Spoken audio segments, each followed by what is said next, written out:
ہم دونوں ایک نئی دنیا بساتے ہیں، اپنا ایک چھوٹا سا پیارا سا گھر بناتے ہیں۔ ہاشم نے ایک دفعہ پھر اسے دن میں خواب دکھانے شروع کر دیے۔ بختیور نے بے بس انداز سے سر جھکا لیا۔ یہ ماں باپ اولاد سے زیادہ دیر تک ناراض رہ ہی نہیں سکتے، اور پھر تمہیں اپنے گھر میں خوش و خرم زندگی گزارتے دیکھ کر وہ خود اپنے فیصلے پر پچھتائیں گے۔ ابن آدم نے بنت حوا کی پلکوں پر ایک اور خوشنما خواب ٹانکا۔ کیا واقعی ایسا ہوگا؟ بختیور ہپناٹائز ہو چکی تھی۔ ہاشم نے سر ہلا کر فوراً اس کی تائید کی۔ تم یہ بات اپنے ذہن میں بٹھا لو کہ تمہارے والدین ابھی تمہارے ساتھ اچھا نہیں کر رہے، وہ بس کسی طرح تم پر اپنی مرضی مسلط کرنا چاہتے ہیں۔ لیکن نیلم کہتی ہے والدین اولاد کے لیے کبھی غلط فیصلہ نہیں کرتے۔ بختیور جھجک کر بولی۔ نیلم کو کیا پتہ؟ ہاشم استہزائیہ انداز میں ہنسا۔ کبھی کبھی والدین صرف اپنی انا کو بچانے کے لیے اپنے بچوں کی زندگیاں برباد کر دیتے ہیں، جیسے میرے پیرنٹس نے کیا۔ پتہ نہیں وہ ایسا کیوں کرتے ہیں۔ بختیور افسردہ ہوئی۔ تم چھوڑو ان سب باتوں کو، یہ بتاؤ کہ پھر کیا سوچا ہے تم نے؟ ہاشم نے غور سے اس کی طرف دیکھا۔ میں اپنی محبت کی خاطر ساری کشتیاں تو جلا چکی ہوں ہاشم۔ اس کے لہجے میں چھپا اقرار ہاشم کو سمجھا گیا تھا کہ اس نے اب مزید کیا کرنا ہے۔ وہ اب سنجیدگی سے اگلا لائحہ عمل ترتیب دے رہا تھا۔ وہ دونوں بغاوت کا مکمل ارادہ کر چکے تھے۔ مارگلہ کی پہاڑیوں پر اترتی وہ ایک خوبصورت صبح تھی۔ ابھی سورج طلوع ہونے میں کافی وقت تھا۔ ڈاکٹر جلال اپنے ٹریک سوٹ میں ملبوس لاؤنج کا دروازہ کھول کر باہر نکلے۔ سامنے لان میں ماہر بھی سفید ٹراؤزر پر سفید ہی ٹی شرٹ پہنے ایکسرسائز کر رہا تھا۔ جلال صاحب کی طرف دیکھ کر اس نے مسکرا کر ہاتھ ہلایا اور بھاگتا ہوا ان کے پاس پہنچا۔ بڑے ابا جوگنگ کے لیے جا رہے ہیں کیا؟ وہ اس طرح بے تکلفی سے ان سے پوچھ رہا تھا جیسے دونوں کے درمیان بہت خوشگوار تعلقات رہے ہوں۔ بڑے ابا نے بمشکل سر ہلا کر ہاں میں جواب دیا۔ میں بھی آپ کے ساتھ چلتا ہوں، یہاں گھر پر ایکسرسائز کا مزہ نہیں آ رہا۔ وہ ان کے ساتھ ہی چلنے لگا۔ بڑے ابا کے چہرے پر کوفت کا بڑا واضح تاثر ابھرا تھا، لیکن وہ اب بھی خاموش رہے۔ پاپا کہتے تھے کہ میں فٹنس کے معاملے میں بالکل آپ کی طرح کریزی ہوں۔ وہاں انگلینڈ میں بھی موسم جیسا بھی ہو، میں ایکسرسائز کیے بغیر نہیں رہ سکتا تھا۔ پاپا میری اس عادت سے بہت چڑھتے تھے۔ وہ بہت مزے سے ان کو بتا رہا تھا۔ ظاہر ہے وہ خود جو دنیا جہان کا سست انسان تھا اس معاملے میں۔ بڑے ابا کے منہ سے پھسلا۔ ماہر قہقہ لگا کر ہنسا۔ بڑے ابا نے ایک دم چونک کر اس کی طرف دیکھا۔ اس کے ہنسنے کا سٹائل بالکل اپنے باپ پر تھا۔ ویسے پاپا ابھی تک آپ سے بہت ڈرتے ہیں اور میں انجوائے کرتا ہوں اس چیز کو۔ وہ چلتے چلتے باؤلنگ کے سٹائل میں اپنا بازو فضا میں لہرا رہا تھا۔ کیوں؟ تم نہیں ڈرتے ہو اس سے؟ بڑے ابا نہ چاہتے ہوئے بھی اس کے ساتھ گفتگو میں شریک ہو چکے تھے۔ No never, he is my best friend. ماہر کے لہجے میں چھپی محبت اس بات کی گواہ تھی کہ وہ جھوٹ نہیں بول رہا۔ وہ دونوں F9 پارک میں داخل ہو چکے تھے۔ گھاس پر ہلکی ہلکی نمی تھی اور فضا میں جنگلی پھولوں کی مہک۔ السلام علیکم جلال صاحب، کیسے ہیں؟ جوگنگ ٹریک پر بھاگتا ہوا بڑے ابا کی عمر کا ایک شخص ان کے پاس رکا۔ اس کی سانسیں پھولی ہوئی تھیں۔ وعلیکم السلام حامد صاحب، کیسے ہیں آپ؟ بڑے ابا ایک دم ہی خوش ہوئے۔ شاید ان کے حامد صاحب سے اچھے تعلقات تھے۔ یہ تیمور کا بیٹا ہے نا؟ حامد صاحب خوشگوار حیرت کا شکار ہوئے۔ تمہیں کیسے پتہ چلا؟ جلال صاحب نے حیرانگی سے پوچھا۔ بھئی چلتی پھرتی تمہاری اور تیمور کی فوٹو سٹیٹ کاپی ہے یہ، ابھی بھی پتہ نہ چلے؟ ہاؤ آر یو جنٹل مین؟ وہ بڑی خوش دلی سے ماہر سے ہاتھ ملا رہے تھے۔ انکل، آپ کو اپنا سٹیمنا امپروو کرنے کی ضرورت ہے۔ جوگنگ کے سٹارٹ میں ہی سانس پھولنا اچھی علامت نہیں۔ ماہر نے بے تکلفی سے ان کو مشورہ دیا تو وہ قہقہ لگا کر ہنسے۔ تمہیں کیسے پتہ چلا کہ یہ میرا پہلا چکر ہے؟ وہ ایک دم حیران ہوئے۔ جب میں اور بڑے ابا گھر سے نکلے تھے تو آپ کی گاڑی ہمارے پاس سے گزری تھی۔ اس کا مطلب ہے کہ آپ 5-10 منٹ میں پہلے ہی یہاں پہنچے ہوں گے۔ ماہر نے تفصیلاً جواب دیا۔ بھئی جلال، تمہارا پوتا بہت جینیس ہے، اس کا باپ تو اتنا کانفیڈنٹ نہیں تھا۔ حامد صاحب ان کے ساتھ ہی جوگنگ شروع کر چکے تھے۔ بڑے ابا نے اس بات کا کوئی جواب نہیں دیا تھا۔ انکل حامد، آپ اسٹیمنا بڑھانے کے لیے کچھ عرصہ جم جوائن کر لیں۔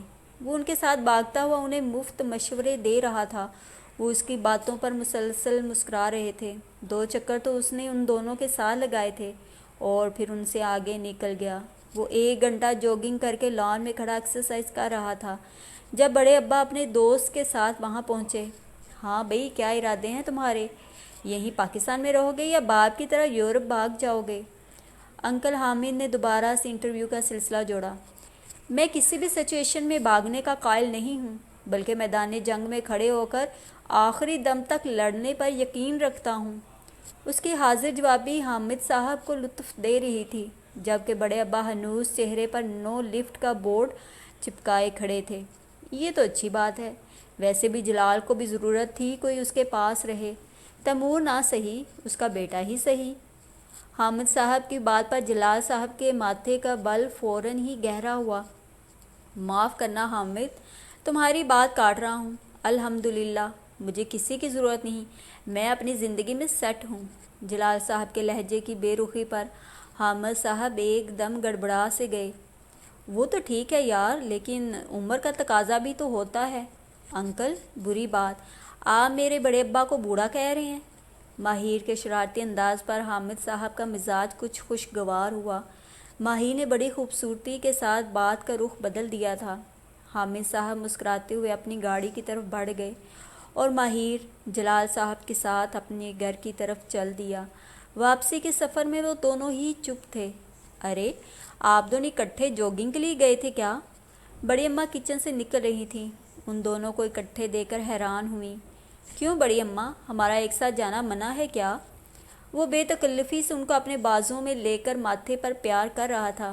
بڑے ابا نے چونک کر یہ منظر دیکھا۔ ایک لمحے کو تو بڑی اماں بھی ساکت رہ گئیں، ان کی بوڑھی آنکھیں پانیوں سے بھر گئیں۔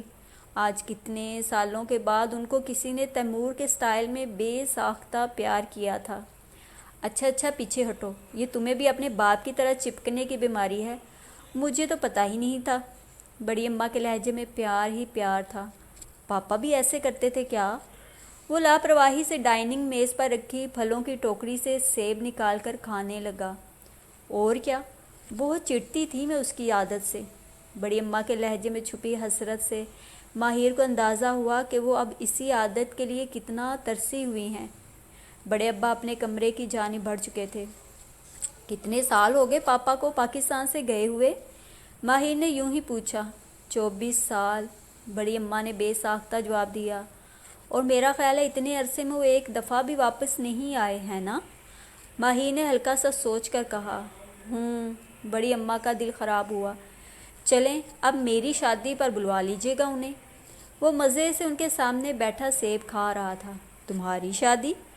بڑے ابا نے ڈائننگ روم کی طرف آتے ہوئے اس کا جملہ بغور سنا تھا، جبکہ بڑی اماں حیرانگی سے اپنے پوتے کا چہرہ دیکھ رہی تھیں۔ پاکستان میں کوئی لڑکی پسند کر لی ہے کیا؟ وہ تجسس کے مارے بالکل اس کے پاس آ کر بیٹھ گئی۔ نہیں تو، وہ لاپرواہی سے بولا۔ بڑے ابا فریش جوس کا گلاس لے کر لاؤنج میں آ کر بیٹھ گئے تھے اور اخبار اٹھا لیا۔ پھر شادی کس سے کرو گے؟ بڑی اماں الجھن کا شکار ہوئیں۔ جس سے آپ اور بڑے ابا کہیں گے۔ وہ ریموٹ کنٹرول سے کوئی سپورٹس چینل تلاش کرتا ہوا بے تکلف انداز سے بولا۔ لو، ہمیں کیا پتہ؟ بڑی اماں کو نہ جانے کیوں لگا تھا وہ ان کے ساتھ مذاق کر رہا ہے۔ کمال کرتی ہیں بڑی اماں، آپ کو کیسے نہیں پتہ؟ وہ سیریس ہوا۔ بڑی اماں بونچکا رہ گئیں۔ شروع سے پاپا نے ایک ہی بات مجھے حفظ کروا دی تھی کہ میری شادی آپ لوگوں کی پسند سے ہوگی، اس لیے مجھے ادھر ادھر دیکھنے کی ضرورت نہیں۔ وہ لاپرواہ انداز سے انہیں بتا رہا تھا۔ بڑی اماں کے ساتھ ساتھ بڑے ابا کو بھی شوق سا لگا۔ بڑے ابا نے ہاتھ میں پکڑا اخبار غصے سے سائیڈ میز پر پٹکا اور اپنے کمرے کی طرف بڑھ گئے۔ ان کو کیا ہوا؟ ماہر ان کے انداز پر پریشان ہوا۔ تم ایسی باتیں ان کے سامنے مت کیا کرو، بڑی اماں نے نظریں چرا کر آہستگی سے کہا اور اپنے میاں کے پیچھے ان کے کمرے میں بڑھ گئیں، جہاں وہ آتش فشاں بنے گھوم رہے تھے۔ بہت مکار ہے تیمور، سمجھتا ہے ایسی چیزیں اپنی اولاد کو سکھا کر ہمارا دل جیت لے گا۔ بتا دینا اسے، گھاس نہیں کھودتے رہے ہم۔ انہوں نے ناراض نگاہوں سے اپنی زوجہ محترمہ کو دیکھا۔ اب بس بھی کر دیں، اور کتنا خفا رہیں گے اس سے؟ بڑی اماں نے افسردگی سے جواب دیا، ساری زندگی اس ناہنجار کی شکل نہیں دیکھوں گا، قسم کھا رکھی ہے میں نے۔ وہ غصے بھرے انداز سے گویا ہوئے۔ ہاں، اپنے ساتھ مجھے بھی خود ساختہ جدائی کی سزا دے رکھی ہے، میرا کیا قصور تھا؟ بڑی اماں عمر کے اس حصے میں اب انہیں دو بدو جواب دینے لگی تھیں۔ ان کے اندر برداشت کا مادہ دن بدن ختم ہو رہا تھا۔ میں نے منع تھوڑی کیا ہے، بتائیں، کل ہی کٹوا دیتا ہوں انگلینڈ کا ٹکٹ۔ انہوں نے ہاتھ میں پکڑا لائٹر غصے سے بیڈ پر پھینکا۔ میں نے جس دن جانا ہوگا آپ سے پوچھوں گی بھی نہیں، لیکن خدا را ماہر اور ریدہ سے اپنا رویہ ٹھیک رکھیں، کسی اور کی سزا ان معصوم بچوں کو کیوں دے رہے ہیں؟ بڑی اماں کے ضبط کا پیمانہ لبریز ہوا۔ تو میں نے کون سا کلاشنکوف تان رکھی ہے ان پر؟ وہ بیزاری سے گھویا ہوئے۔ اپنے گھر میں رہنے کی اجازت دے رکھی ہے، یہ تھوڑا احسان ہے ان پر؟ اس میں احسان کی کیا بات ہے؟ اپنے باپ کے گھر میں رہ رہے ہیں وہ۔ بڑی اماں چڑھ کر بولیں اور کمرے سے نکل گئیں۔ جلال صاحب ناراض سے انداز سے بیڈ پر بیٹھ گئے۔ انہیں نہ جانے کیوں بے تحاشا غصہ آئے ہی جا رہا تھا۔ بختیار دونوں ہاتھوں سے اپنا سر تھامے بڑے بے بس انداز سے اپنے کمرے میں بیٹھی تھی۔ کھانے کی ٹرے لیے اندر داخل ہوتی نیلم چونک گئی۔ آج صبح سے بختیار کی طبیعت ٹھیک نہیں تھی، اس لیے نیلم وارڈن سے پوچھ کر کھانا اپنے روم میں لے آئی تھی۔ عام حالات میں میس سے باہر کھانا لے جانے کی اجازت نہیں تھی، لیکن خاص صورتوں میں وارڈن سے پرمیشن لینا لازمی ہوتی تھی۔ نیلم، میرے سر میں شدید درد ہے یار۔ وہ دونوں ہاتھوں سے اپنا سر دبانے لگی۔ نیلم نے ٹرے میز پر رکھی اور پریشانی سے اس کے پاس آ کر بیٹھ گئی۔ لیکن تم تو اچھی بھلی سو رہی تھیں، پھر ایک دم کیا ہوا؟ نیلم نے فکر مند انداز سے اس کے ماتھے کو چھوا۔ وہی عجیب منحوس قسم کا خواب شروع ہو گیا تھا، بختیار نے رنجیدہ سے انداز سے اطلاع دی۔ وہی صحرا میں جھاڑیوں والا؟ نیلم نے تصدیق چاہی تو بختیار نے آہستگی سے ہاں میں سر ہلا دیا۔ پچھلے 3-4 دن سے بختیار کو تواتر سے ایک ہی خواب آ رہا تھا کہ وہ کسی صحرا میں بھاگ رہی ہے اور کوئی نادیدہ آواز اسے روک رہی ہے۔ ہمیں کسی سے خواب کی تعبیر پوچھ لینی چاہیے۔ نیلم کے مشورے پر وہ استہزائیہ انداز میں مسکرائی۔ تم یہ منحوس قسم کے ٹائٹل والی کتاب سامنے سے ہٹاؤ، مجھے لگتا ہے اسے دیکھ دیکھ کر ہی میرے ذہن میں کوئی تصویر نقش ہو گئی ہے۔ بختیار کے توجہ دلانے پر نیلم اٹھی۔ سامنے ہی شیلف پر کتابیں اس طرح سے رکھی ہوئی تھیں کہ سیاہ حاشیہ کتاب کا سر ورق بالکل سامنے تھا۔ نیلم نے خاموشی سے وہ کتاب اٹھا کر دراز میں رکھ دی۔ بختیار نے سکون کا سانس لیا۔ تم نے لگتا ہے اپنے رشتے والی بات کی ٹینشن لے رکھی ہے۔ نیلم کھانے کی ٹرے لیے اس کے پاس آن بیٹھی۔ ہاں، ذہن پر سوار ہو کر رہ گئی ہے وہ بات۔ بختیار نے بھی جھوٹ بولنا مناسب نہیں سمجھا۔ اللہ بہتر کرے گا، کیوں اپنی حالت خراب کر رہی ہو؟ ذرا آئینے میں اپنی شکل دیکھو جا کر۔ نیلم کو اسے دیکھ دیکھ کر افسوس ہو رہا تھا۔ اچھا، تم کھانا تو کھاؤ نا۔ نیلم نے اس کے لیے چاول پلیٹ میں نکالے۔ نہیں یار، میرا دل نہیں کر رہا۔ بختیار نے بے دلی سے پلیٹ دوبارہ ٹرے میں رکھ دی اور دیوار سے ٹیک لگا کر بیٹھ گئی۔ صبح میم شہناز کا ٹیسٹ بھی ہے، نیلم نے اسے یاد دلایا تو بختیار نے بے چینی سے پاس رکھی کتاب اٹھا لی۔ سارے لفظ اور سارے ٹاپک اسے اجنبی سے لگ رہے تھے۔ کچھ عرصے سے اس کی توجہ کتابوں سے بالکل ہی ختم ہو گئی تھی۔ وہ تو شکر تھا کہ اینول سسٹم تھا، ورنہ اس کے لیے بہت بڑا مسئلہ بنتا۔ اچھا، یہ دودھ کا گلاس تو پی لو نا۔ نیلم کو اس کی بہت فکر تھی۔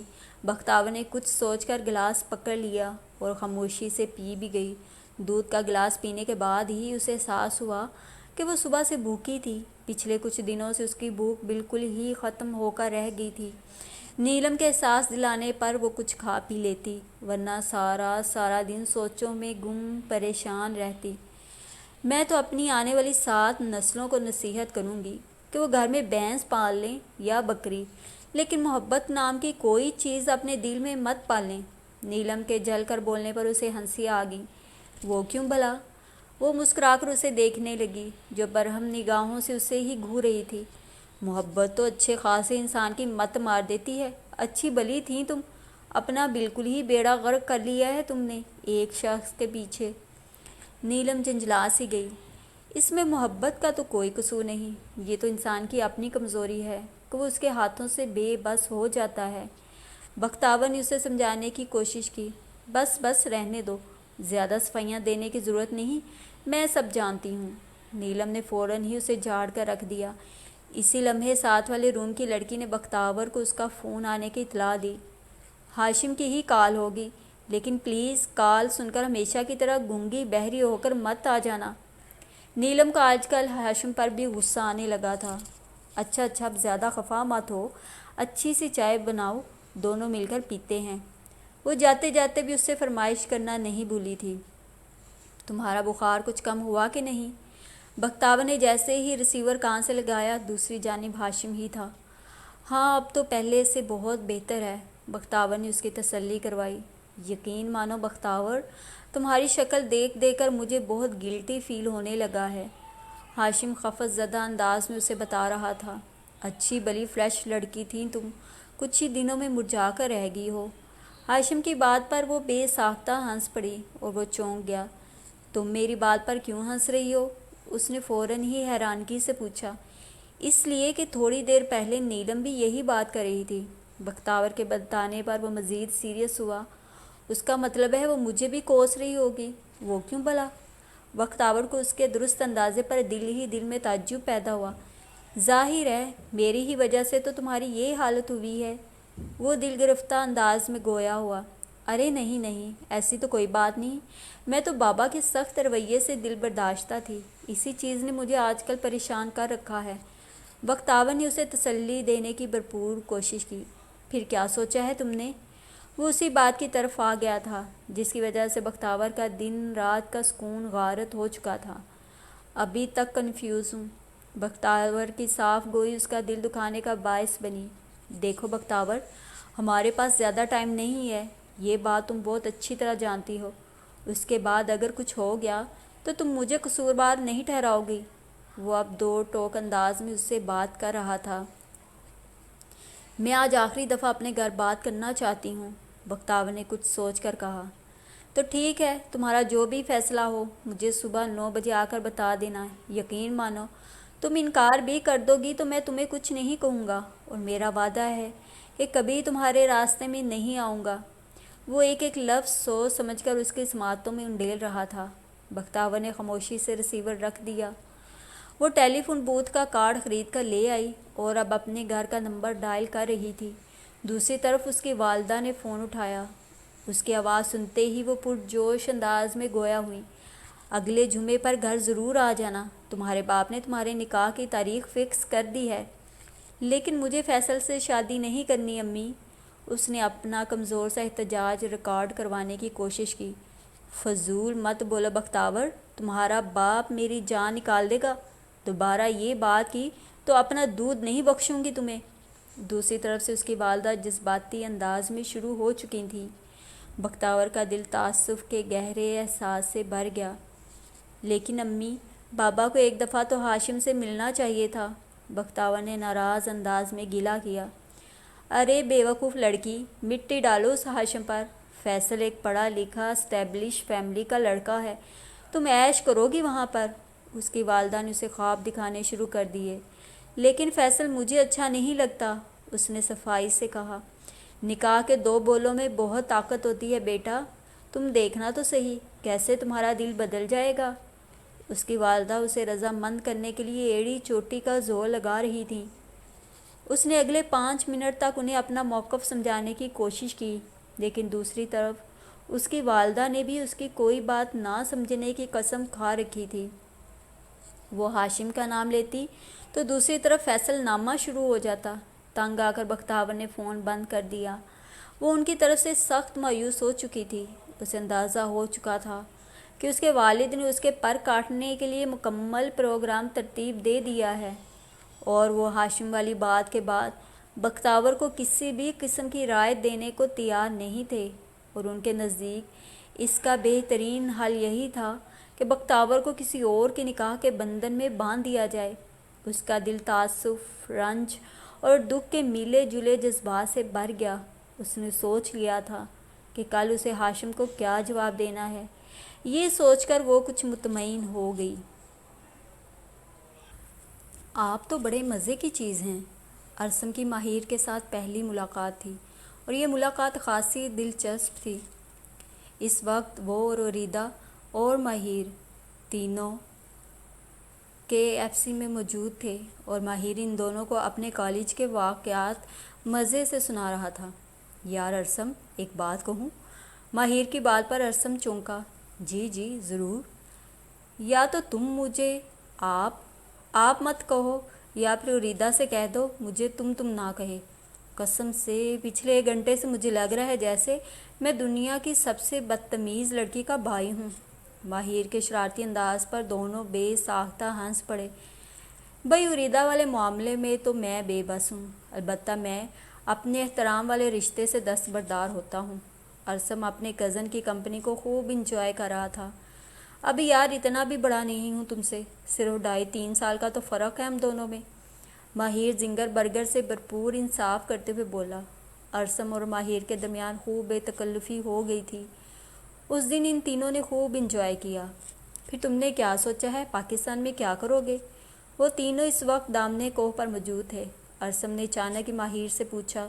وریدہ ان دونوں سے ذرا فاصلے پر ایک بڑے سے پتھر پر بیٹھی تھی۔ سرمد کے ساتھ ایک ایڈورٹائزنگ ایجنسی بنانے پر غور و فکر کر رہا ہوں۔ ماہر نے بے تکلفی سے اپنا ارادہ بتایا۔ آج کل ماہر اور سرمد دونوں سارا دن اسی منصوبے پر پلاننگ کر رہے تھے۔ ہاں اچھا آئیڈیا ہے۔ سرمد بھائی اس معاملے میں آپ کی کافی ہیلپ کر سکتے ہیں، اور میڈیا سائنسز کی ڈگری تو ویسے ہی آپ کے پاس ہے۔ ارسم نے اسے سراہا۔ اسے اندازہ ہو گیا تھا کہ ماہر ہاتھ سے تخلیقی مزاج کا بندہ ہے، اور سب سے بڑی بات تھی کہ اسے اپنے باپ کی مکمل سپورٹ حاصل تھی اور کوئی معاشی مسائل بھی نہیں تھے۔ وہ اور سرمد پیپر ورک مکمل کر چکے تھے۔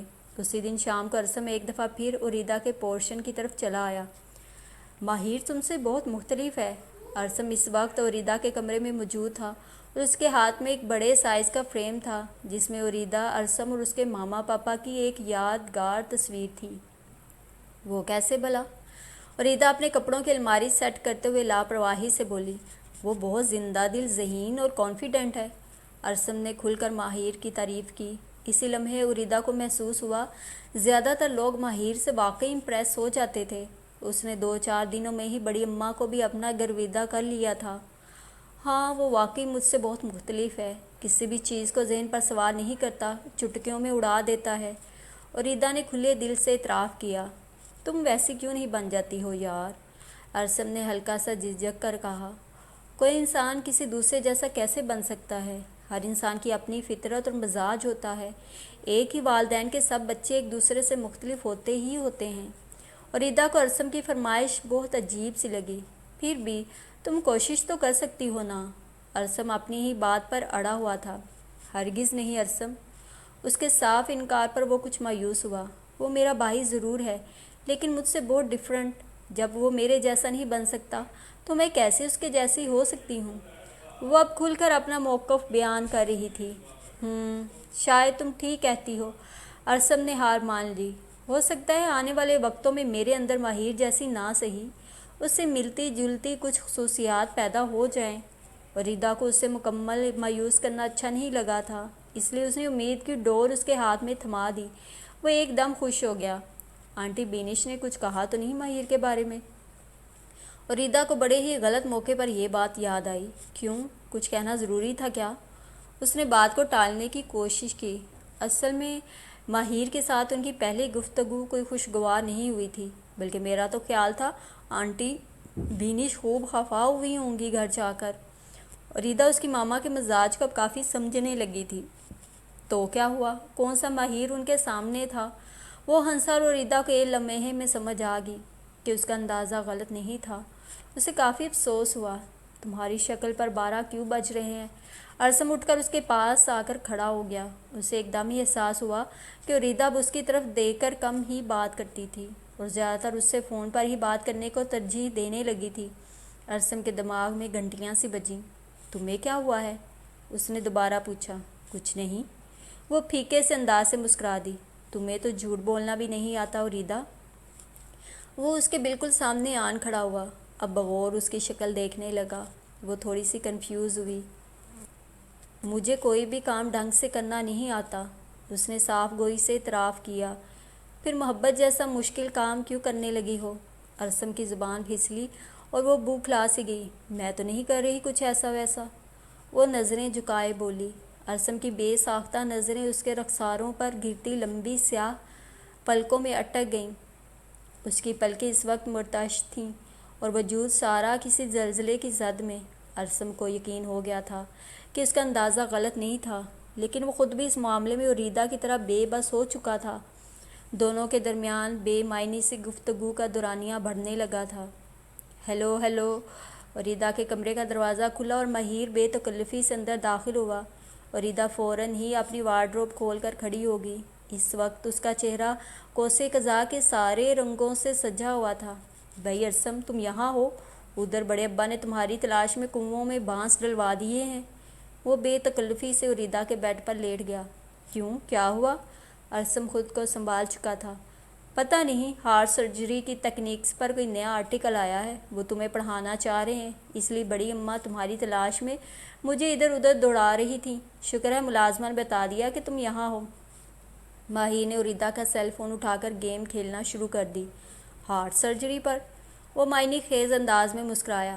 یہ ہارٹ پر اتنا زور کیوں دے رہے ہو؟ خیر تو ہے نا، کوئی چکر وکر تو نہیں؟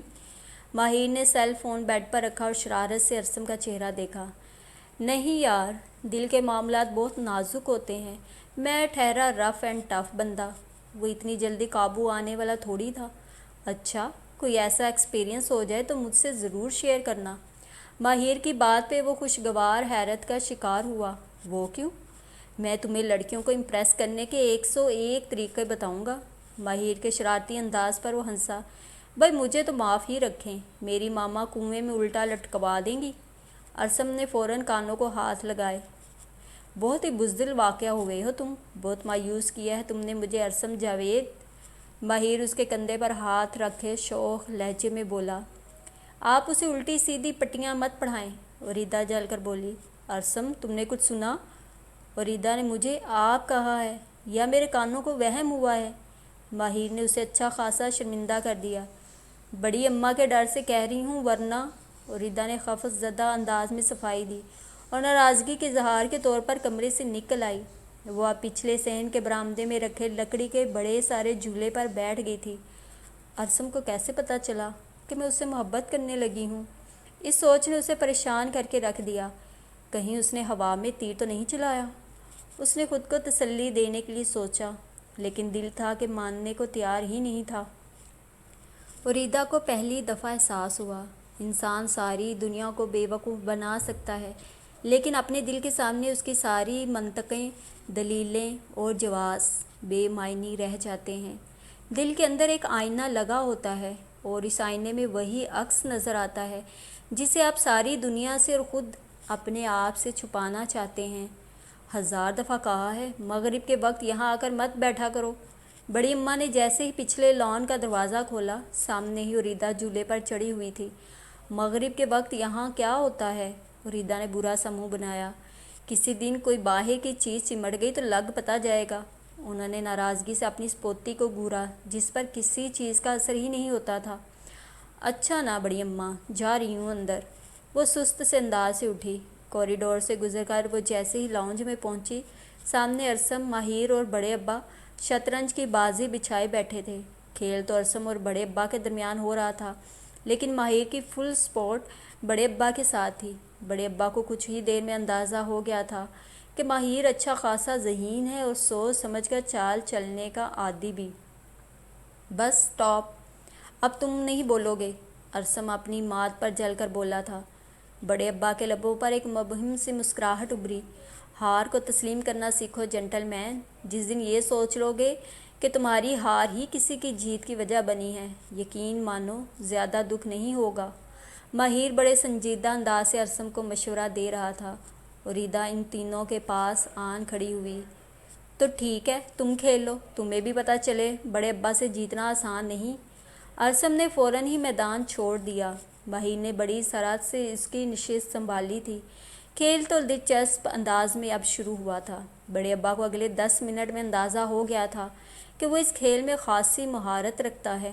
جب اس کی جیت یقینی تھی اس نے ایک دم ہی غلط چال چل دی۔ ارسم اور ریدا کو مایوسی ہوئی۔ تم جیسے انسان سے ایسی فضول چال کی توقع نہیں تھی مجھے۔ بڑے ابا جیت کر اپنے کمرے میں جا چکے تھے اور اب کسی کام سے دوبارہ نکلے تو لاؤنج سے آتی ارسم کی آواز پر وہیں ٹھٹکے۔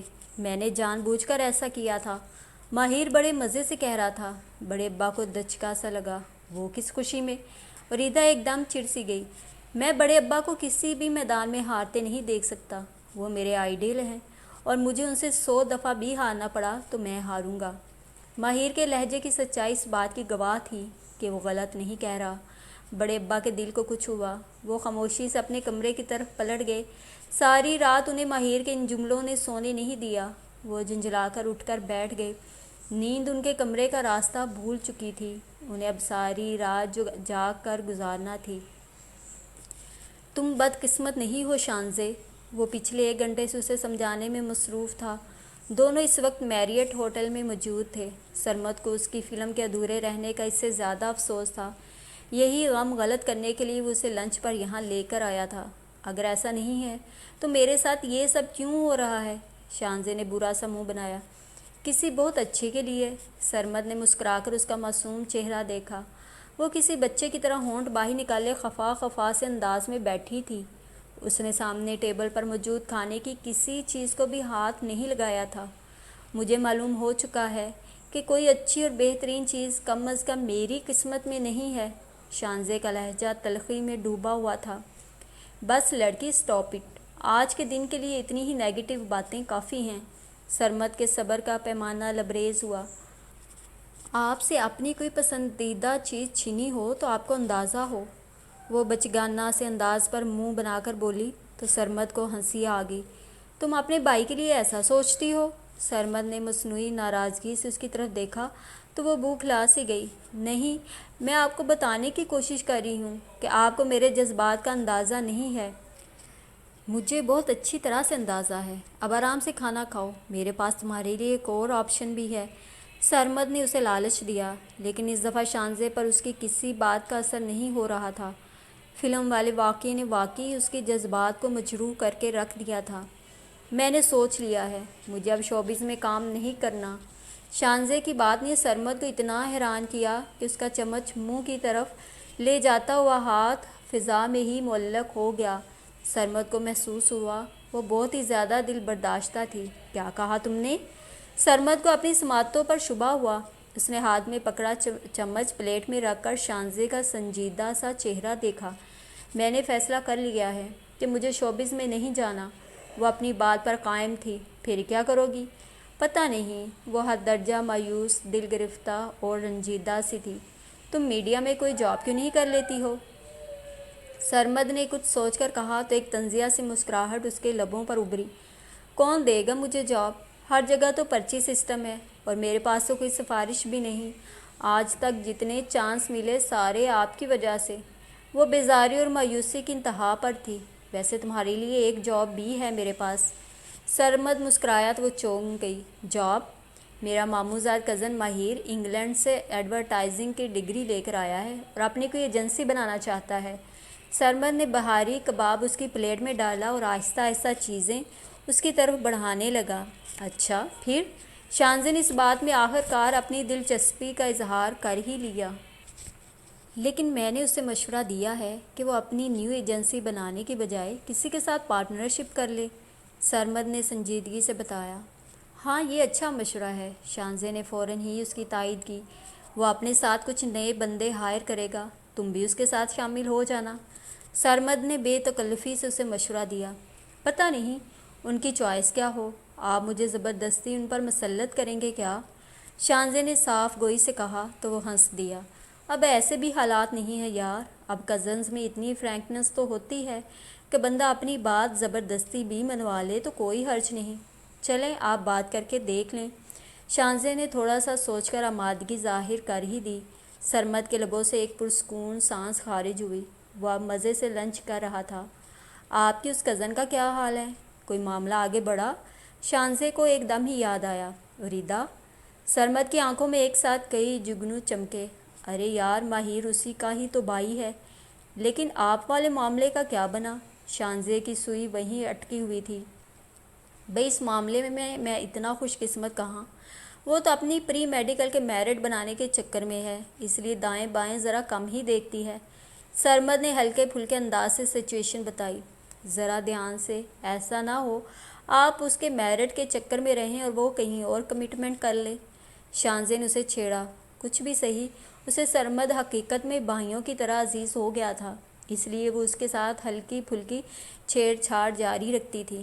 انشاءاللہ ایسا کچھ نہیں ہوگا، میں امی کے کان میں یہ بات ڈال چکا ہوں، وہ موقع دے کر بڑی اماں سے بھی بات کر لیں گی۔